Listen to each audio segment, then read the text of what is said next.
Caríssimos irmãos e irmãs, neste sábado, 27 de setembro, a liturgia recorda-nos que o Senhor caminha com o seu povo, sustentando-o em meio às provações e chamando-o a viver uma fé madura, enraizada na cruz e na ressurreição. Nesta memória de São Vicente de Paulo, padroeiro das obras de caridade, a palavra nos provoca a traduzir o Evangelho em gestos concretos de amor, justiça e serviço aos pobres, porque é no rosto sofredor dos irmãos que encontramos o próprio Cristo. O profeta Zacarias anuncia a presença de Deus como muralha de fogo que protege Jerusalém. O salmista proclama que o Senhor cuida do seu rebanho. E Jesus, no Evangelho, revela a seus discípulos o caminho da cruz. O que une todas essas leituras é a certeza de que Deus está conosco e que sua glória se manifesta não no poder humano, mas no amor que se entrega. Zacarias, na leitura, proclama que Jerusalém será uma cidade sem muralhas, porque o próprio Senhor será a sua muralha de fogo e a sua glória no meio dela. Afinal, não é a força nem os recursos humanos que sustentam o povo de Deus, mas a presença viva do Senhor. O coração do justo é a cidade de Deus, onde ele habita com sua glória e a sua muralha de proteção. Assim também nós hoje somos chamados a ser cidades abertas, onde Deus se manifesta, comunidades que não confiam nas muralhas do egoísmo, mas na força do amor de Cristo. O Salmo de Jeremias, capítulo 31, é um canto de alegria. Deus reúne seu povo, consola os que choram e transforma a dor em festa. Essa promessa se cumpre plenamente em Cristo, que enxuga as lágrimas dos que sofrem e nos chama a ser instrumentos da sua consolação. Deus não tira a cruz, mas dá força e alegria para carregá-la. O Salmo, então, aponta para a vitória da vida sobre a tristeza, antecipando a alegria da Páscoa. No Evangelho de Lucas, capítulo 9, versículos de 43 a 45, Jesus fala claramente da sua paixão, morte e ressurreição. Mas os discípulos não compreendem.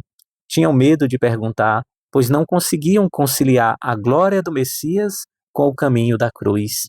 Meus irmãos, a verdadeira glória de Cristo está na entrega de si mesmo. A cruz não é sinal de derrota, mas de vitória, porque nela Cristo venceu o inimigo e abriu-nos as portas da vida. Esse evangelho mostra que Jesus prepara seus discípulos para entender que o reino de Deus não se realiza por força humana, mas pelo sacrifício do amor. O magistério da Igreja confirma isso no Catecismo, número 618. A cruz é o sacrifício único de Cristo, único mediador entre Deus e os homens. Assim como os discípulos, muitas vezes também nós temos dificuldades de entender a lógica da cruz. Queremos glória sem sacrifício, vitória sem renúncia. No entanto, o Senhor nos mostra que a verdadeira força está em confiar nele e transformar o sofrimento em ocasião de amor. O dinheiro, o poder, os bens materiais não podem ser muralha de nossa vida. Nossa única proteção segura é Deus.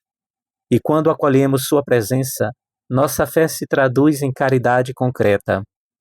É exatamente isso que vemos na vida de São Vicente de Paulo, homem profundamente unido a Cristo crucificado. Vicente entendeu que não podia amar a Deus sem amar concretamente os pobres, os doentes e os abandonados. Ele não se deixou paralisar pela dificuldade, mas confiou na providência divina, transformando sua vida em serviço. Fundou as Conferências Vicentinas e inspirou inúmeras associações de caridade, tornando-se exemplo vivo de que a fé só é verdadeira quando se expressa em obras de amor.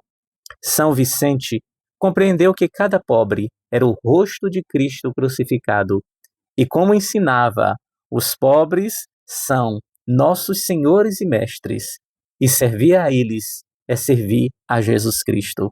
Queridos irmãos, somos convidados a olhar para Cristo que caminha para a cruz e a imitá-lo na entrega, no amor e no serviço. Que São Vicente de Paulo nos inspire a viver a fé na prática da caridade, tornando nossas comunidades sinais da presença viva de Deus. Senhor, dá-nos a graça de acolher a tua cruz com amor, de viver a caridade sem limites e de confiar inteiramente na tua providência. Pela intercessão de São Vicente, torna-nos instrumentos do teu amor entre os pobres, os doentes e os aflitos. Concede-nos, Senhor, o dom da fé e da conversão sincera. Por intercessão de São Vicente de Paulo, Deus abençoe você e sua família, em nome do Pai, e do Filho, e do Espírito Santo. Amém.